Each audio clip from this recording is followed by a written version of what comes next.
And former Governor General David Johnston is releasing his first report on whether an independent inquiry needs to be called to investigate foreign interference in the last two federal elections. Let's listen live. Traditional unceded territory of the Algonquin Anishinaabe people. It's a pleasure for me to be with you here this afternoon. I'm joined today by my counsel, Sheila Block, who will be able to assist with any technical points and questions. Our democracy is built on trust. Trust in our institutions, our governments, and our fellow Canadians. Unfortunately, recent allegations of foreign interference have threatened that trust, raising legitimate questions and also undermining our confidence in our government's ability or willingness to protect our democracy. Canadians deserve forthright answers about the impact of foreign interference and whether the government has failed to act appropriately. To be able to make any improvements to the systems that protect our democracy, we must first answer who knew what, when they knew it, and crucially, what was done regarding these recent allegations. This is the focus of my first report. Over the past 2 months, I have reviewed all the relevant facts and materials related to these allegations. This includes original source intelligence files. Additionally, I have interviewed the most senior intelligence officials and elected officials. Level of access. I have worked with the security agencies to disclose to Canadians as much as I responsibly and possibly can in my report, more than has been done before. Based on my review, I have reached 5 clear conclusions. First, foreign governments are undoubtedly attempting to influence candidates and voters in Canada. Foreign interference is a real and growing threat, and more remains to be done promptly to strengthen our capacity to detect, deter, and counter foreign interference in elections.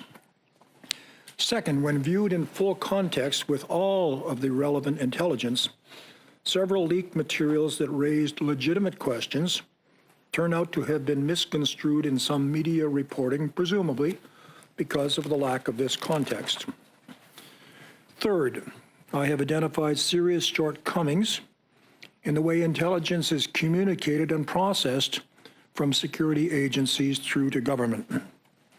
Fourth, a further public process is required, but there should not and need not be a separate formal public inquiry.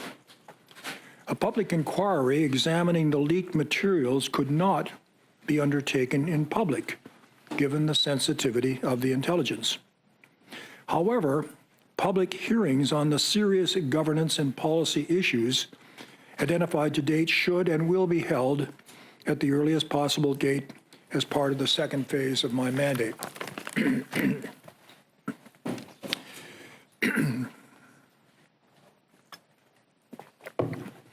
Finally, I recognize this report's conclusions would be met with skepticism by some, especially by those who in good faith have worked to raise legitimate questions around these issues.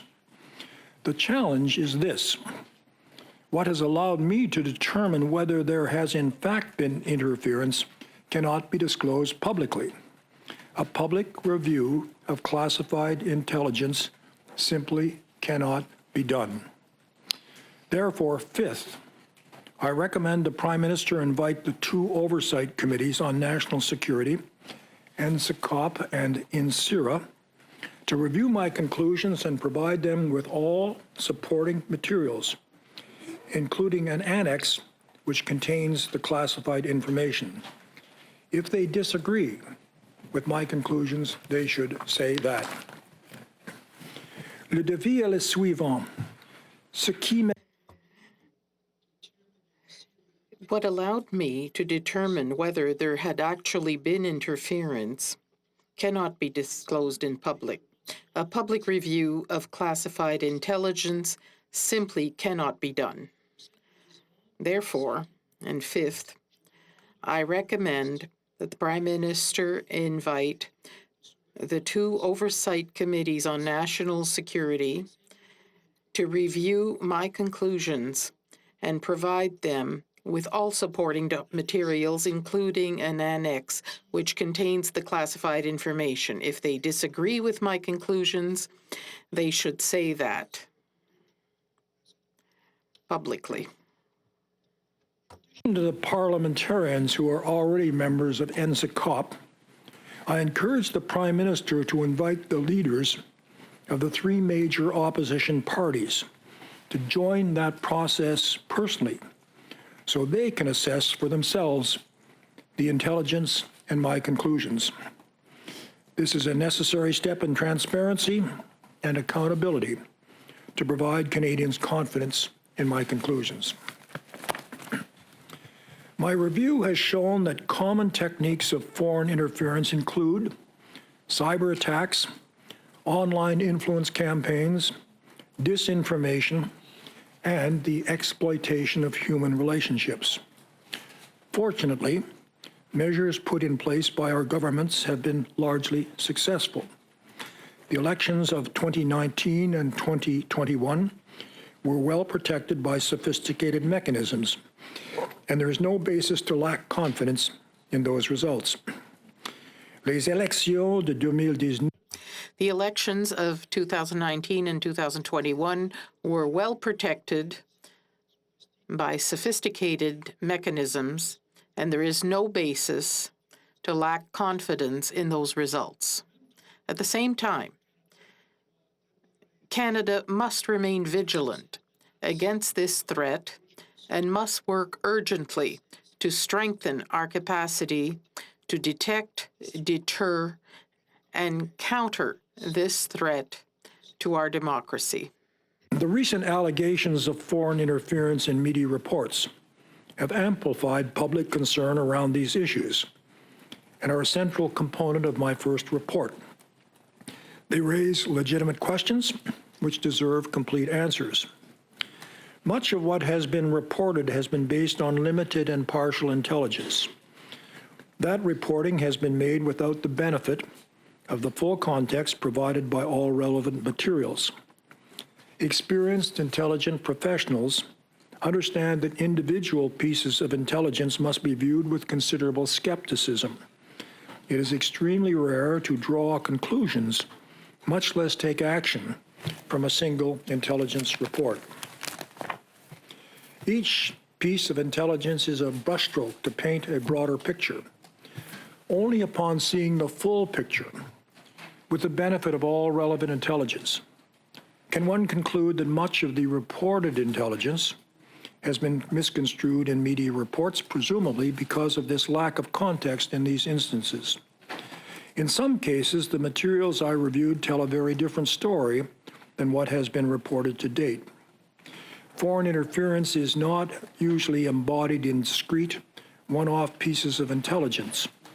It cannot be dealt with on a one-off look what I found basis.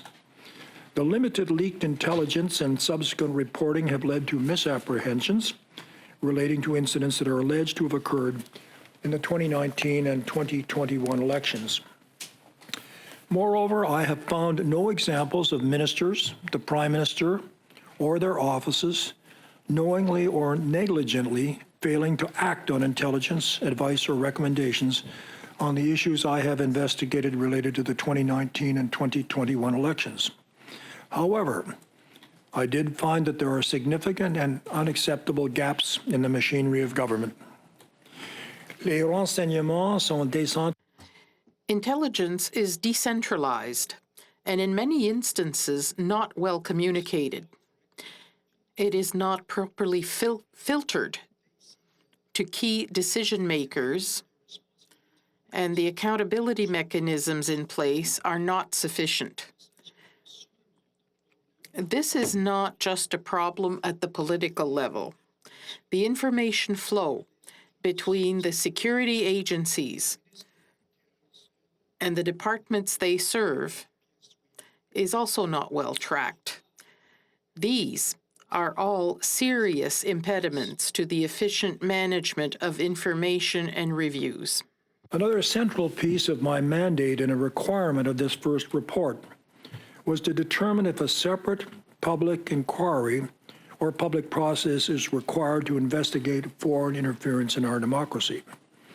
There have been widespread calls for a public inquiry from media, opposition parties, and Parliament through a motion passed in the House of Commons. When I began this process, I thought I would come to the same conclusion, that I would recommend a public inquiry. Well, it would have been an easy choice. It would not be the correct one. And with that, we have been listening to 5 clear conclusions outlined by Special Rapporteur David Johnston, saying that a public inquiry into foreign interference is not needed, but public hearings should be held as part of his own mandate. He says that his report will be met with some skepticism, but also there's a lot of information that cannot be disclosed publicly.